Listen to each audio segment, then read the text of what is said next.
The village burned behind her, and the screams had already gone quiet. Elswyth ran until her legs gave way, the weight of smoke and silence heavier than any wound. She'd never seen a Viking before today, not outside the nightmares whispered by grandmothers, but now she had seen dozens. And they hadn't worn horned helmets or roared like beasts. They had been silent, fast, brutal. When they dragged her from the hay cellar where she had hidden beneath a fallen beam, she didn't beg, she bit. They laughed. The one they called Kjartan cuffed her so hard her ears rang. "Fiery little thing," he said. "We'll get good coin for her, or keep her for sport." They bound her wrists with coarse rope, tied her to the back of a cart filled with furs, iron, and 2 other girls who wouldn't beat her eyes. They were already hollowed out. But Elswyth wasn't empty yet. She watched, she memorized. One of them didn't laugh, didn't drink, didn't even look at the plunder like the others did. He was younger, cloaked in grey, with a deep scar across his neck like someone had tried to silence him and failed. His eyes met hers once, and something flickered. Not sympathy. Not yet, but doubt. That night, they camped in the woods. She was tied to a tree.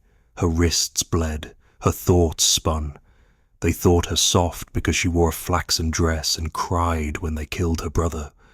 But they didn't know what her mother had taught her in secret, the ways of the earth, the marks of the stars, and how to listen when no one was speaking. Near midnight, when even the fire seemed to sleep, the scarred Viking approached. He knelt by her without a word, placed something in her palm, and left. It was a broken blade tip, rusted, small, but sharp enough.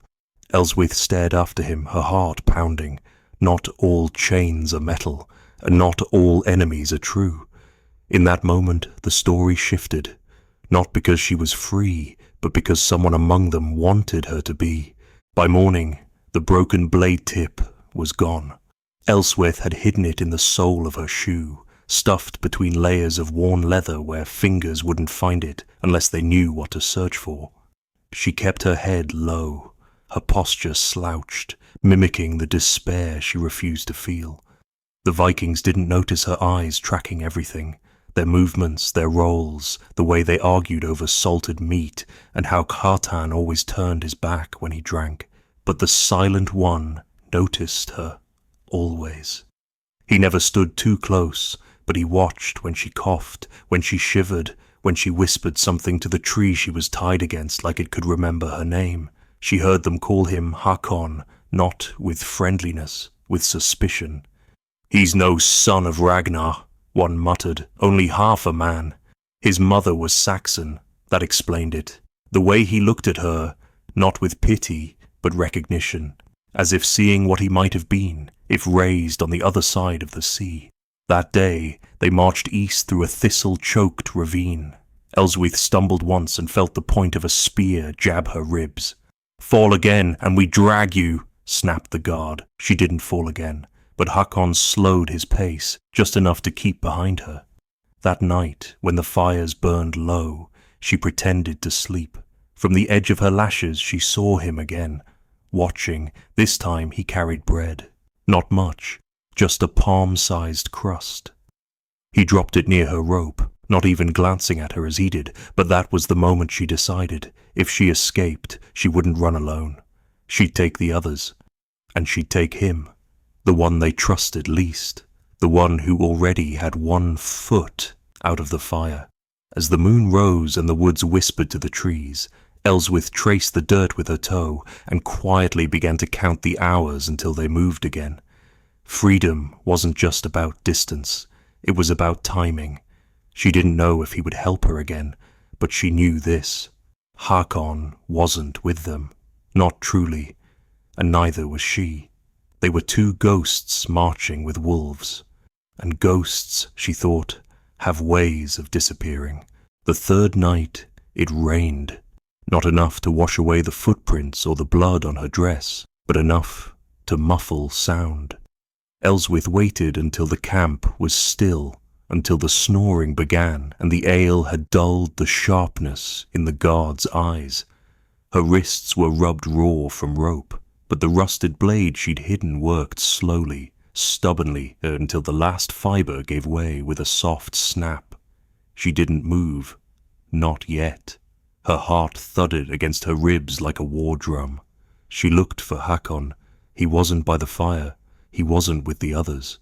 She spotted him near the tree line, awake, sitting alone, as if the woods whispered in a tongue he remembered but no longer belonged to.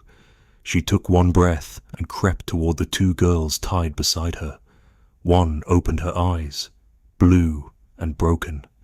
Elswyth pressed a finger to her lips and began cutting their ropes. It was clumsy work, loud in her head, every heartbeat a footstep. She was still sawing the second knot when a boot crunched behind her. A shadow loomed, steel flashed. She spun, blade raised, but it wasn't steel. It was Hakon, and he was handing her something wrapped in cloth. "North," he whispered. "There's an old Roman road. Take it when the tree's thin." She stared at him. "Why?" His jaw clenched. "Because my mother didn't get the chance to run." Then, before she could speak again, he grabbed the nearest cart and shouted, "They're escaping!" Chaos erupted. The camp exploded in motion, men scrambling, curses flying.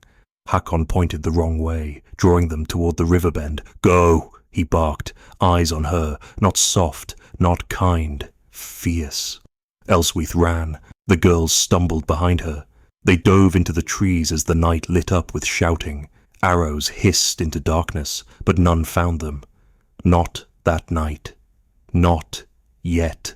She didn't stop until the sky began to pale and her legs gave out beneath a thorn bush. The girls collapsed beside her, too breathless to cry. Elswyth clutched the cloth Hakon had given her. Inside was a piece of flatbread, a vial of oil, and a necklace, iron-wrought, shaped like a broken sun. His mother's, perhaps, or his guilt. Either way, he had made a choice. And now, so had she. They walked for 2 days, saying little. The Roman road had crumbled in places, but it was still there. Grey stones split with moss and memory, winding through the forest like a vein of the old world.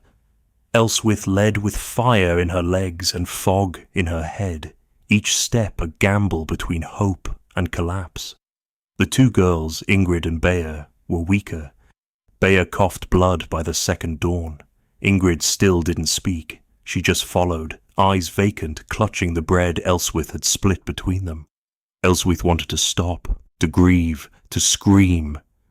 But every rustling leaf felt like a Viking boot behind her, and the only thing more dangerous than noise was standing still.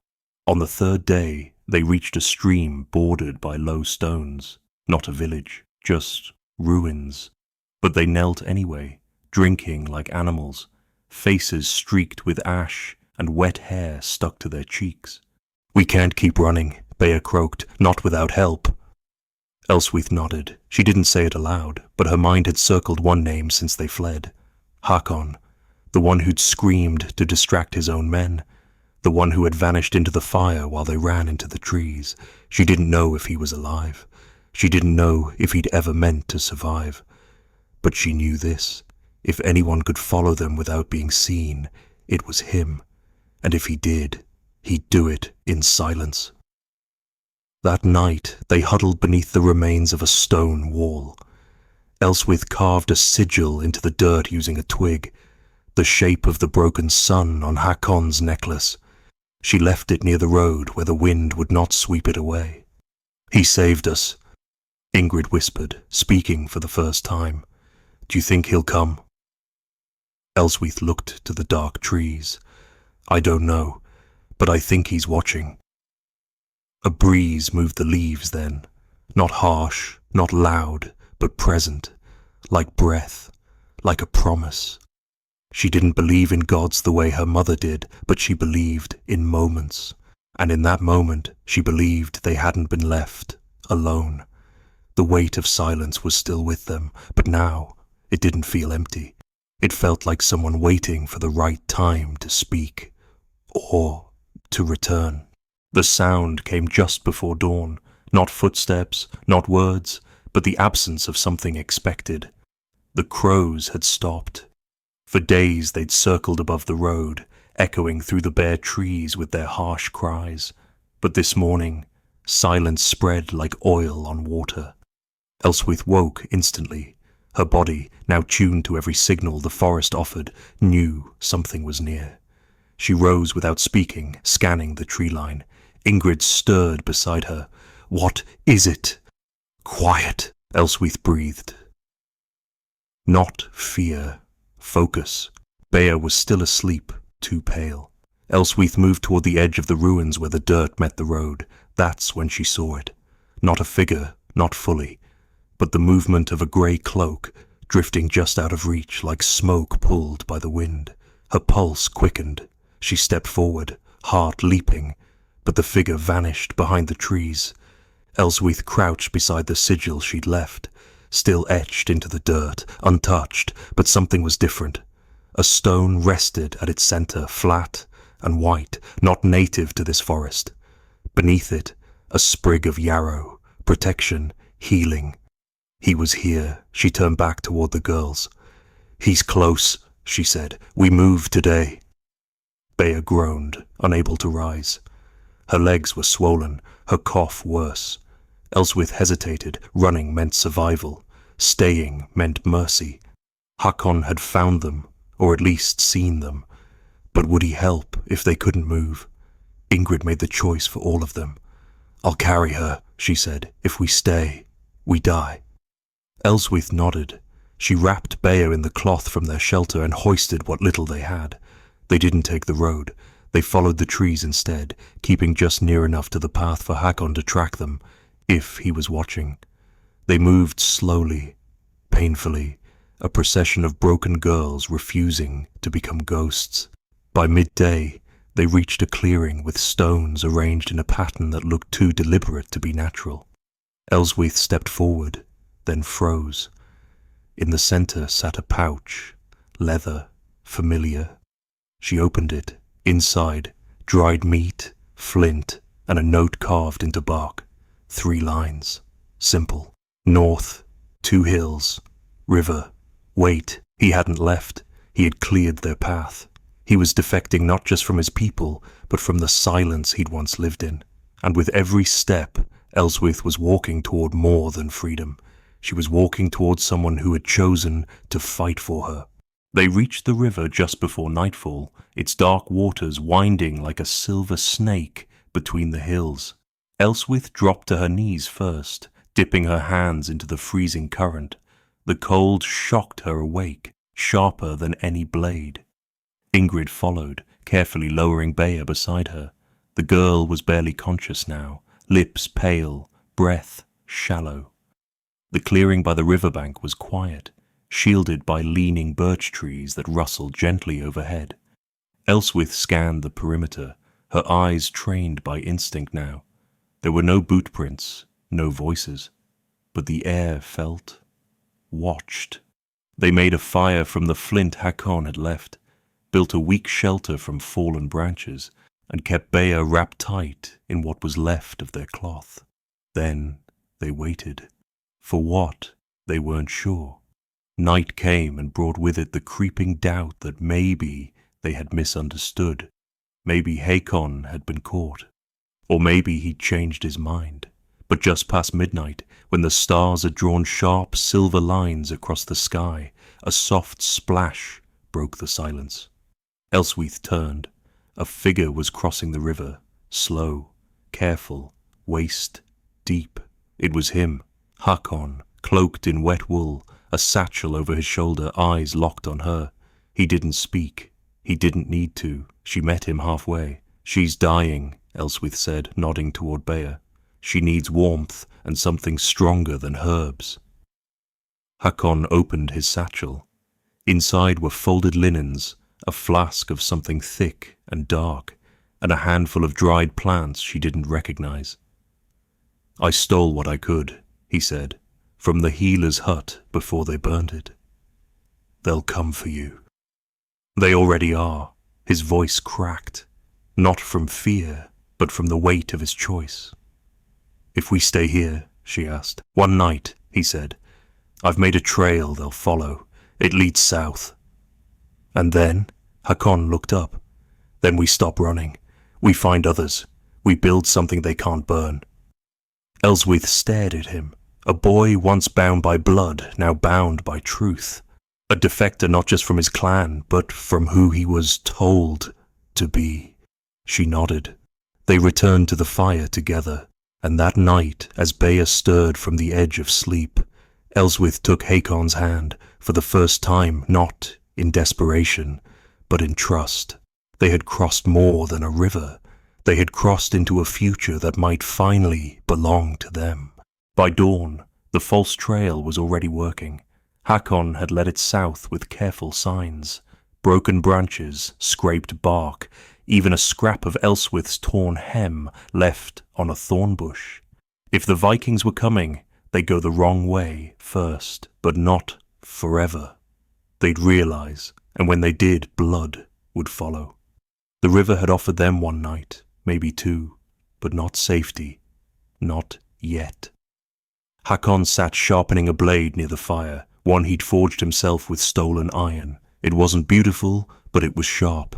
And it wasn't meant for raiding, it was meant for defense. Elswyth watched him in silence. Every motion told her who he was now. Not one of them. Not yet one of her people, but something in between. Something changing. Bea drank from the flask and managed a few whispered words. Ingrid braided her own hair for the first time in days. It wasn't celebration. It was preparation. They were alive, and they intended to stay that way. But it wasn't until midday that everything shifted again. Footsteps, not loud, not hurried, deliberate. Elswyth stood, hand on the hilt of Hakon's spare blade.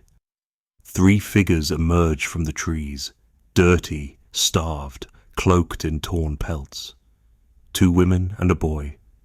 The boy couldn't have been older than 10. They looked at Elswyth with a mix of fear and hope. "We followed," one of the women said. "We saw your mark, the broken sun." Elswyth's breath caught. She looked to Hakon. "It's spreading." "Good," he said. "They need to know not all fire destroys."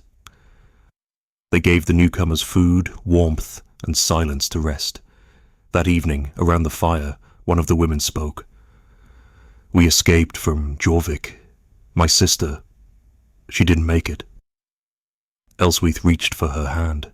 "But you did, and you're here." Hakon rose then, standing beneath the half-burned birch that marked their camp's edge. "We leave at first light," he said. "We move west, toward the stone hills." "What's there?" Ingrid asked. "Nothing," he said. "And that's the point. A place where no lord, no raider, no pass can follow."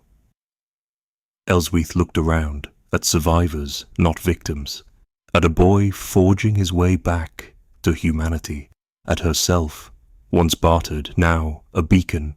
The camp was small, but it pulsed with something larger than any blade. It pulsed with choice. They reached the hills 3 days later, skin blistered, throats dry, feet cracked and bleeding, but not one of them turned back. The path west was harder than any had expected.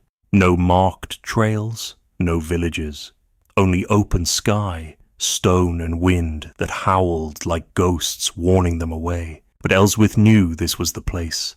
It wasn't safe because of what it had. It was safe because of what it lacked. Walls, names, records, chains. "This is where we begin," she said softly. Hakon stood beside her, his cloak torn, eyes narrowed against the sun. "It's nothing," he murmured. "Exactly," she replied. "Nothing for them to take." They built no walls at first, just a ring of stones, a central fire, and small spaces in the earth where seeds could learn not to fear the soil. The others helped, those who had followed the broken sun etched into bark and dirt from miles away. 2 more arrived that week, a healer's apprentice who had escaped her master's wrath, and a blacksmith missing 3 fingers. Elswyth found herself leading not because she wanted power, but because when she spoke, people listened. Hakon worked quietly. He built a windbreak from fallen trees. He taught the young ones how to move without being seen. He rarely smiled. But every night, before sleep, he handed her a small item, a feather, a coin, a chipped bead, as if reminding her that even the smallest things had value if kept with care. One night, while watching the fire, Elswyth asked him, "What would you call this place?" He shook his head. "Does it need a name?" "One day," she said, "when they speak of it, it should have one." He thought for a long time. "Call it Elderholt," he said at last. "What does it mean?" "Old fire," he replied. "Not flames to burn, but to warm, to protect." The name stayed, and so did they. Not forever, not all, but long enough to plant something that couldn't be pulled up by root or fear. Elswyth had been taken in ash, but now she stood on stone, surrounded by people who chose one another, not for coin, not for conquest, but for survival with dignity. The girl who had been dragged behind a cart was gone. In her place stood a founder, and the world would not forget her. The peace didn't last. It never does. Not when the world beyond your fire still remembers your name. The first warning came with the wind, a torn scrap of fabric tied to a bird's foot, found by the boy while gathering firewood. The cloth bore a mark, 3 jagged lines inked in ash. Hakon went pale when he saw it. "Kjartan," he said, "he's alive." The raider who once claimed Elswyth as property, the one Hakon had misled. "He's hunting," Hakon said quietly. "He won't forget what I did." Elswyth stood still, firelight flickering across her face. "Then we don't run this time." Hakon stared at her. "You'd risk this place." "I'd risk myself," she said, "but not again, not hiding, not tied to trees." That night they sharpened blades and reinforced the shelters with stone and timber. Elderholt was still more spirit than fortress, but it had hands now. Dozens. People who had lived too long, afraid, and were done with it. By dawn, scouts arrived with news. 3 riders spotted on the ridge. Not villagers, not traders, raiders. Close. Hakon gathered the small defense force. 5 who could fight, 6 who could distract. Elswyth stood with him, holding the blade he'd given her weeks ago. "If they come for me," she said, "don't protect me. Stand beside me." "Always," he replied, "but you're not the one they fear now." He was right.